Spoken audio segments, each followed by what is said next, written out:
My Mother Murdered My Father, written by Josephine A. Perry. My Mother Murdered My Father. Exterior, St. Gabriel, Louisiana, dusk. Title card, May 1993. A southern heat and late spring. Swarms of cicadas and their incessant sound flood the air. People relax on their front porches, fanning themselves, sipping tall, cool drinks, trying to stay cool. The streets are nearly empty with an occasional car passing by. Anything that lives and breathes is suffering from heat and humidity. Interior Linscomb Baby Nursery, dusk. Francesca Linscomb, 4, sits on her bed screaming. Tears and mucus cover her face. Standing at the nursery door staring at her is Claudine Graham Linscomb, 29, the child's mother. Her bright yellow dress is splattered with blood. She seems oddly calm. She listens to Francesca screaming for a good 6 seconds before she says, "Don't you be carrying on now, Francesca." Francesca catches her breath and miraculously stops crying. That's Mommy's girl. Claudine slowly walks to Francesca, holding out her arms, then stops. The child begins to cry. Francesca shoots her a look. She stops crying and waits. Claudine smiles, takes the child's hand. You want to play our game? Mama will give you some lemonade if you do. Interior living room, dusk. Claudine covers her daughter's eyes with a blindfold and leads Francesca through the living room. On the floor of the living room is a man's body in a pool of blood. A small handgun is on the floor. There is also a kitchen knife on the coffee table. Francesca, where are we now? Living room? They continue into the kitchen. Interior, kitchen, dusk. Claudine closes the kitchen door, seats Francesca at the table, removes her blindfold, and gives her a glass of lemonade. Where Daddy, Mama? Daddy sick? Daddy loves you. Mommy loves you more. Francesca drinks her lemonade. Claudine stares zombie-like into space. Exterior Florence, Massachusetts, day. Title card, October 2018. People rushing about in a thriving downtown. Mom and pop stores line the streets as folks go about their morning business. At a roundabout in the center of town is a 100-year-old weathered statue of Sojourner Truth, African-American abolitionist and warrior for women's rights. Dying orange and red leaves lay scattered on the streets and sidewalks. Dark, ominous clouds are moving in quickly from the east. Our Town, 2018.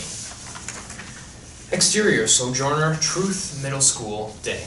Students made up of many ethnicities rush into a red brick middle school. A large plaque on the outside. Where there is truth, there is justice. Interior, entrance to Sojourner Truth Middle School, day.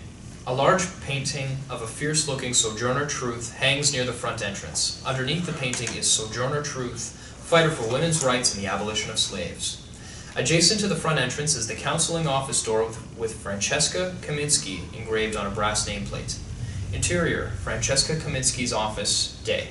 Carla Zahn, 15, a disaffected, withdrawn teen, is slumped in a chair playing with her cell phone. Francesca Frankie Kaminsky, 29, the screaming baby, all grown up, observes her with a cool detachment.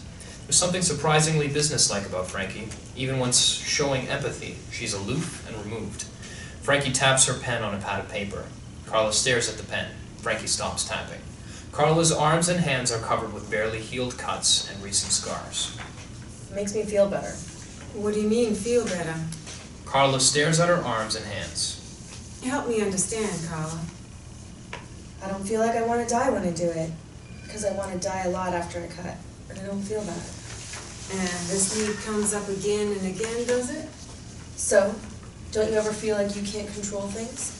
Advanced math tests, SAT scores, whether people like you or hate you. I get it. Cutting gives you a feeling of control. But Carla, it's not a solution. Cutting's my way out. Carla's eyes fill up. Out of what? Carla's silent. Frankie sighs. What do you think about some group sessions at the clinic? You just want to stick me with someone else. You're just like my mother. Your mother cares about you. She's worried. You're lucky, actually, to have a mother who cares. Carla notices a very slight trembling of Frankie's hand, a sadness in her eyes, a slump in her posture. Carla points to the photo on Frankie's desk. Is that your mom? Frankie looks at the photograph of herself as a teen and Jolene. No, that's my Aunt Jolene. She raised me. Why? Is your mother dead? Long pause. Yeah. Carla's penetrating stare makes Frankie uncomfortable. Frankie's vocal tone gets suddenly lighter. Anyway, we need to focus on you right now, okay? How frequently have you been cutting? You just don't get it. Adults don't worry about tests or scores or making friends. That's not true. Adults have a lot of things to worry about, and sometimes adults even hurt themselves in ways you can't see. Like? Substance abuse, addictions, doing things we know are unhealthy or we can't stop. Carla jumps on this. Is that what you do, Miss Kaminsky? Frankie pauses and breathes. Again, this is about you and why you feel the need to cut. You've been seeing me for months now, and you're still cutting. I don't think I'm helping you move forward. You need this group. They're young women with similar issues. There's a bus that can pick you up on Wednesdays. Carla jumps up from her chair. You're pathetic. You know that? I'm not going to any stupid group. Go to hell! Carla runs from the office. Frankie sighs in a kind of familiar resignation. Then she quickly checks her text messages on her cell phone. Text bubble. Jolene. Stop by house. News about C. Frankie takes a deep breath, starts packing her books and notebooks, laptop, looks up and sees Deb Butler, 34, African-American middle school science teacher. Hey, beautiful. I've seen that look before. What? Carla and her issues getting to you again? I'm not making progress, and I just feel like I can't connect with her. I feel like a failure, you know? Not just with Carla, with all of them. These kids are messed up. Good homes, parents who care, but the world is not the world we grew up in. That's not your fault. You're incredibly persistent and dedicated to helping them. And yet still I fail. Dev stares at her. We still on for tonight? Sure, of course. Picking you up then? Frankie sighs and moves past Dev on her way out the door. She stops, stares him in the eyes, and I'll just meet you at the restaurant, okay? 6:30? she sighs. So that sigh was attributable to the little lady who ran out of here 2 minutes ago? Or was that for me? Come on, Dev. Just a little tired. Dev laughs. You'll tell me what's going on when you're ready. He looks out in the hallway, sees a student walk past and kicks the door closed with his foot. He pulls Frankie close, kissing her first on the forehead, then moves to her mouth. She's stiff and cold, unmistakably distant in her response to him. He pulls away, releasing her. I really have to go. She leaves the office. Dev looks unhappy and disappointed. A second later, she returns.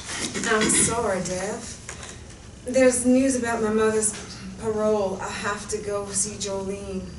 Sure. Go. We'll talk at dinner. You need me? Call. And good luck. She squeezes his hand. Thanks. You know how I feel about this, right? Not everything can be healed, Dev. She leaves. His face changes to concern. Interior, Frankie's car, day. Inside her 10-year-old beat-up Prius. Frankie listens to an Ornette Coleman CD as she passes through the rolling hills of an Andrew Wythe painting come to life. Frankie heads down a poorly paved road until she pulls into the driveway of a 100-year-old farmhouse. She sits in her car for a bit, staring at the house. Flashback to exterior farmhouse, winter, 1993, day. A car door opens and 5-year-old Francesca, eyes red from crying, clutches Jolene Kaminsky's, 25, hand. Jolene, blonde and fair-skinned, bears little resemblance to the dark-haired, olive-skinned Claudine, her older sister.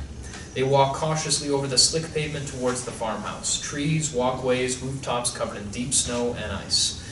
A harsh and forbidding New England landscape. Jolene sees a red Ford pickup truck coming down the street and stops. The truck turns into the driveway.